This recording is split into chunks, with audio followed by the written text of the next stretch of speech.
people upstairs. They're my family as well, and it's just been a blessing to be here and be here as long as I have been. Coming in, they tell you don't buy a property or don't do this because you're going to be here for a year or two. You never know. So to be here going on year 7 is definitely a blessing. And like I said before, I don't necessarily see it as a pay cut because never made 11 million in my life. So I'll take that if that's a pay cut. Speaking of people upstairs, what's it like having the coaches just right there now in the new area?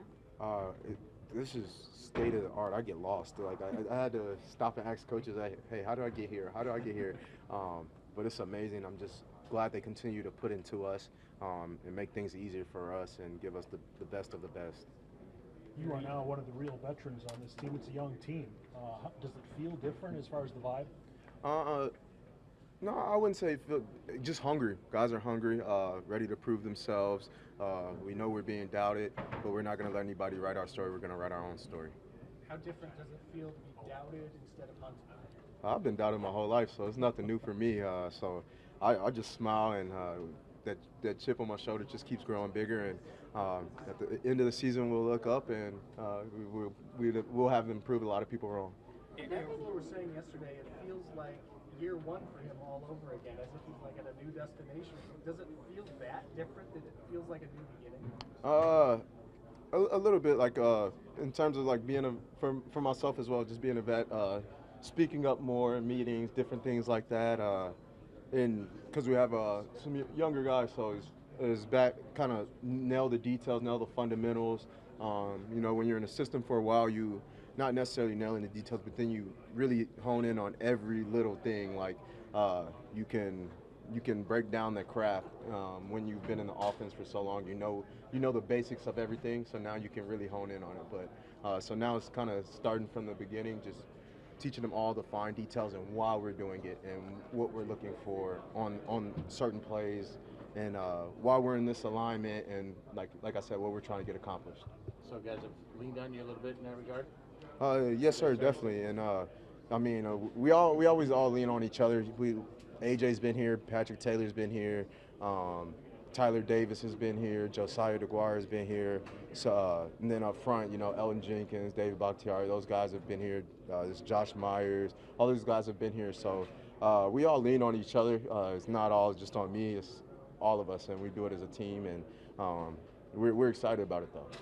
Just like you said, it's not all on you. It's not all on Jordan either, even though that might be some of the public perception. No, it's definitely not all on Jordan. It's our job to make his job easier.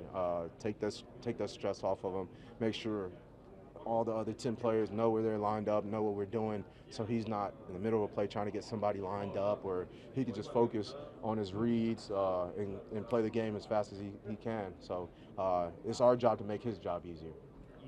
Speaking of Josiah, it seems like over the past year or two, especially this offseason, we've seen him line up more and more as that fullback. What does that do for you to have him there, maybe more of like a traditional fullback on the field? I love having Josiah in front of me. He opens up things. He'll run through a wall for me, but not just only me, any of the backs he's lined up in front of, run through a wall for them. And we know when he's in front of us, he's clearing out the way, or he's coming back and kicking out a defensive end or something like that. We know that gap is going to be there, and he's going to get his job done. So, like I said, I love running behind Josiah, and I feel like he's truly like developed into a leader as well. Do you just keep your eyes on 81 and follow him? And follow 81. You kind of talk about the young playmakers and people on the outside doubting you guys. What do you think this offense is capable of this year? I think we could be very explosive. We got a lot of speed, got a lot of weapons. Some people may have never heard of, and some people may have heard of. But like I said, we have a lot of weapons. People get the ball in space, different things. People are just ready to explode. They got dudes I wouldn't say just as fast as Christian Watson, because that's a stretch. That guy's fast, but you got guys similar speeds and who can make plays in the open field, make somebody miss, and that's what the game comes down to at this level. Getting in the open field, making somebody miss. That's what separates the good from the great from the average. What you do and when a play breaks down, or when you're in the open field one-on-one. So. Who's the second closest, fastest? Ooh, I would say Bo Melton, probably. Or Jay Reed. Oh, that's a tough one. On the offensive side, it's out of them two. Bo Melton or Jay Reed. Okay. Out of them two. Have y'all had races? We haven't. We always talk about it. We're like, if we run a 4x1, We're like, okay, we get it. The receivers will win now, because that used to always be a thing for the past 4 years. Like if we run a 4x1, who's gonna win? The DBs would always say they're gonna win, but I think the receivers got it now. What does it say about Jordan Love to set up these, off the facility training out in California? What does that say about him as a leader of this football team? It says a lot. He cares about the guys in this locker room. He wants to be successful, and he wants us to be successful. And so he wants to us clicking when we come back here, make it easier on the coaches and ourselves. We've gone through that playbook. We've gotten that conditioning in, and then we got to spend that time together, just bonding off the field as well, going bowling, going out to eat, different things like that. And Jordan's a pretty good bowler. I don't know if he's told y'all. That boy had like 5 strikes in a row. Like I want to say he bowled like a 220 or something like that. 5 strikes in a row, is that like a double turkey? Somewhere close to that. How's Aaron Jones as a bowler? So I thought I was doing. I'm decent. 150s, and I thought I was doing pretty good. I want to say I ended it with like 160, and Jordan got hot towards the end. So I thought I was gonna win it, and Wicks too. Wicks was pretty good at bowling, and I thought it was out of me and him on our lane. Jordan was right next to us with some of the guys as well, and I'm like, all right, we're watching their score, we're watching my score, and then Jordan just starts snapping, catches fire, and we're like, all right, he got it. We're playing for second place now. You're a better Was this cornhole here? player than bowler? I would say I'm average at both. Was this here or California? This was in California. So who all was together?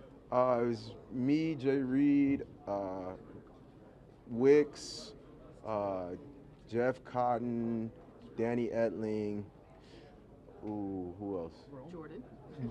Christian Watson, Romeo, Dobbs, and Jordan, of course. So it was about eight of us.